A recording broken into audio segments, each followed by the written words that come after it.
வணக்கம் வணக்கம் நண்பர்களே. ஒரு முக்கியமான விஷயத்த நான் சொல்லாத விட்டேன். ராதாராஜன் பீட்டாவில் இருந்து அவங்களுக்கு ஒரு சின்ன அவங்களுக்கு வயசு 28 ஆகுது. நீங்கள் சொல்லியிருக்கீங்க ஃப்ரீ செக்ஸ்னா கூட்டம் பயங்கரமாக கூடும் மெரினால அப்படின்னு இருக்கீங்க. அதான் ஃப்ரீ செக்ஸ்னா கூட தான் நிறைய கூட்டம் கூடும்னு சொல்லியிருக்கீங்க. எங்களுக்கு அதெல்லாம் தெரியாது. அடிக்கடி நீங்கள் போயிட்டு வந்திருப்பீங்க, உங்கள் ஃபேமிலியிலேருந்து எல்லாம் போயிட்டு வந்திருப்பீங்க, உங்களுக்கு தெரியும். எங்களுக்கு அதெல்லாம் தெரியாதுங்க. உங்களுக்காக தான் இந்த பதிவு. அதை பார்க்கும்போதே கொதிக்குது. என் பிஞ்ச செருப்பு இருக்கு. எங்கேயாவது உன்னை நேரில் பார்த்தா பிஞ்ச செருப்பாலே உன் மயிரை இழுத்து போட்டு மூக்குலேயே 4 குத்தணும் போல எனக்கு வர வரைக்கும். நீ என்னடி அப்படிப்பட்ட ஒரு உணர்ச்சியா இந்த நாட்டில் இருந்துட்டு நீ எவ்வளோ சாப்பிட்ருப்ப. இந்த நீ பொசிஷனுக்கு இப்போ நீ வாயை திறந்து பேசுகிற இந்த பொசிஷனுக்கு நீ வந்திருக்கிறதே இந்த மண்ணில் சாப்பிட்டு வளர்ந்ததுனால தாண்டி.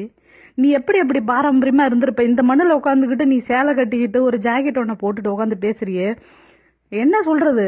உன்னெல்லாம் போடுற என் மேல நான் உன்னை பார்க்கணும். நான் என்னை எப்படியாவது அவளெல்லாம் என் கண்ணில் காமிக்கணும். நான் அவளுக்கு எவ்வளோ திமிரு இருந்தா ஃப்ரீ செக்ஸ்னா வருவாங்களா?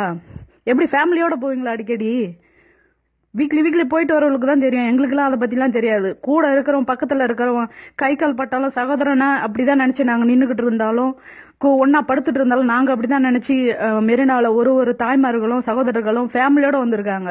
அப்போ ஃபேமிலியோட வந்திருக்கிறவங்களாம் நீ எப்படி இந்த வார்த்தையை கேட்ப? உனக்கு வயசு 68 ஆகுது. இவ்வளோ நாள் உன்னை விட்டு வச்சதே பெரிய விஷயம். நீ அன்னைக்கு பேட்டியில் பேசும்போதே தெரியும்.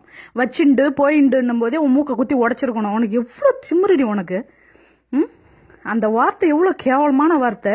இந்த வயசுக்கு உன் வாயிலேருந்து வருது. இது பேன் பண்ணக்கூடாதா? இத்தனை கோடி மக்களோட உணர்ச்சியும் பாரம்பரியத்தையும் இழிவுபடுத்துற நீ பீட்டாவில் இருந்துக்கிட்டு இப்படி ஒரு வார்த்தையை சொல்ற. நீ உன்னை என்ன சொல்றது? எனக்கு இதுக்கு மேல நீ நாண்டுகிட்டு செத்துடுற. நீலாம் உன் கறி எடுத்துட்டு வெளியில வந்துடாத. கொலை வெறி இருக்கானுங்க. நான் என்னை விட விட்டு என்னோட சகோதரன்கள் அவ்வளோ வெறியில இருக்கானுங்க. இந்த வார்த்தை நீ சொன்னது எல்லாரையும் இழிவுபடுத்துற மாதிரி அந்த வார்த்தையை சொல்ற. சோறு தண்ணி இல்லாத மூளைக்கு உட்காந்துட்டு தாய்மார்கள் வயிற்றுல குழந்தையோடையும் போராடிட்டு இருக்கு. நீங்க சாதாரணமா சொல்லிட்டு இருக்க செக்ஸுக்காக உட்காந்துட்டு இருக்கானுங்க ரோட்ல. அதுக்கு இடம் பொருள் இருக்குடி. உன்ன மாதிரி ஆளுங்களுக்கு தான் அது ஒரு ரூம்ல உட்காந்துட்டு பேசுற பாரு, உனக்கு தான் அது செட் ஆகும்.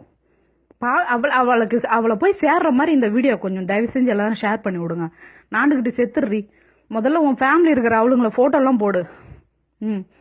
பேருக்கு நீ பொது கூட்டத்தில் மட்டும் சாரி கட்டிட்டு உட்காரியா, இல்லை எப்படி வெளியில போகும்போதெல்லாம் இப்படிதான் போவியா? நாங்கள் சொல்றோம். நாங்கள் எல்லாம் ஒட்டுமொத்த தமிழர்களும் நாங்கள் சொல்றோம். போ ஃப்ரீ செக்ஸ்க்குன்னா நீ போயிடுவ போல இருக்கு இந்த வயசுலயும். அவ பேரு என்ன? ராதா. நான் ஃபர்ஸ்டே சொல்லியிருக்கேன் அவ பேரு. அவ பேரை கூட எனக்கு மெமரியில் இல்லை.